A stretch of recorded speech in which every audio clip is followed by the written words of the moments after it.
American. Yeah, it is.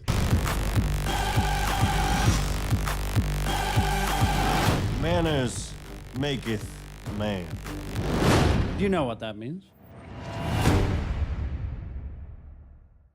They say that when you review a Kingsman movie, you should dress up.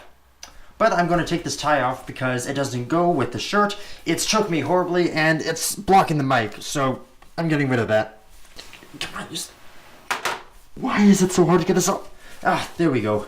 And here's a little bit of trivia. According to director Matthew Vaughn, Colin Firth was not meant to be in any of the trailers. So, with that out of the way, let's jump in. Hey there guys, how are you? It's me, the Canadian movie buff, with a review of Kingsman, The Golden Circle. Taking place 1 year after Eggsy joined the Kingsmen, everybody from the Secret Service has been wiped out, leaving Eggsy and Merlin as the two sole survivors. Turns out there's this kingpin named Poppy who runs a drug syndicate known as the Golden Circle. Her plan is to have every drug in the world legalized and for her to get special immunity. And if that doesn't happen, she won't release the antidote for a blue rash virus that's being spread among those who use illegal substances. Eggsy and Merlin follow the Doomsday Protocol and end up in Kentucky, where they meet their American cousins, the Statesmen.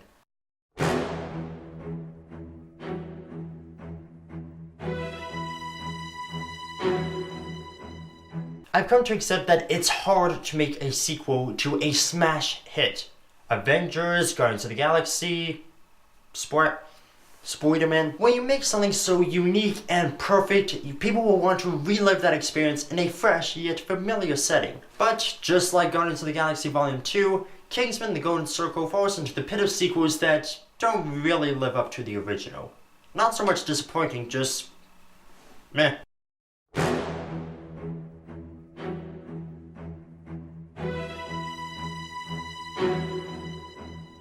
When it comes to Matthew Vaughn, you can expect two things: raunchy comedy that's not usually found in the genre he associates it with, and long-take action sequences. There are several action scenes in this movie that are shot and edited to make it look like one continuous take. You might be able to notice a cut if you look very closely, but because it's so seamless, you have to be paying really close attention. The Statesmen were a big addition to this world of independent spy agencies, and it was handled carefully and crafted to be exactly what you hope they'd be: the American Kingsmen. Except instead of Knights of the Round Table, they're named after alcohol. Each member of the American Kingsmen really shone through. Pedro Pascal as Agent Whiskey, Channing Tatum as Agent Tequila, Jeff Bridges as Champagne, and Halle Berry as Ginger Ale. Okay, was Matthew Vaughn just going through his alcohol cabinet when he was writing the script? Eggsy has also grown into a completely new character. When we last left him off, he's had some room to grow and fully develop, and within the first 20 minutes, you get to see this new Eggsy in action. I will admit I was dubious of how they were going to top Samuel Jackson playing a global warming extremist, but it turns out it's quite simple. Make Julianne Moore the head of the most dangerous drug cartel in the world. Her performance as Poppy kinda has that snake oil salesman charm to it. You don't really know her evil side until you sucker it in. And judging by the theme of these villains, Kingsman 3 is going to have some loopy animal rights activist played by Dwayne Johnson or Meryl Streep. Dwayne Johnson takes over the world, coming in 2020.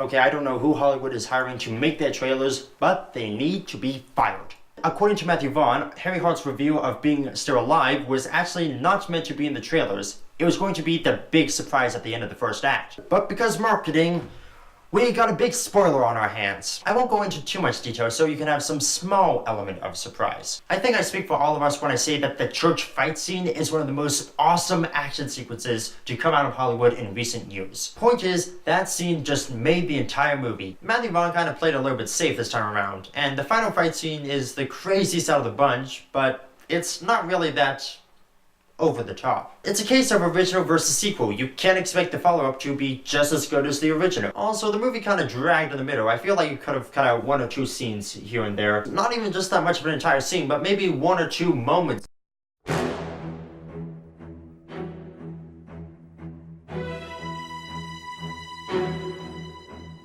I I totally get the pressure that Matthew Vaughn was facing. With Kingsman: The Secret Service, he delivered an R-rated comic book adventure that let producers see Valentine's Day as a potential weekend for action movies. He pretty much started the crusade on keeping people away from the 50 Shades of Grey movies. We were excited for the potential this world had, with its clever and crude humor, balls to the walls action scenes, and outlandish villains straight out of classic James Bond movies. Kingsman: The Golden Circle still retains a lot of what made the original good, with its mind-blowing action, its genre-defying humor, and its crazy villains. The only thing that was lacking was that spark that made us fall in love with the original. The jokes don't always stick, and the action isn't that over the top. Plus, the trailers that spoiled a whole chunk of it didn't really help either. If you liked the first one, then definitely go check this movie out. Although keep in mind you might not like it as much.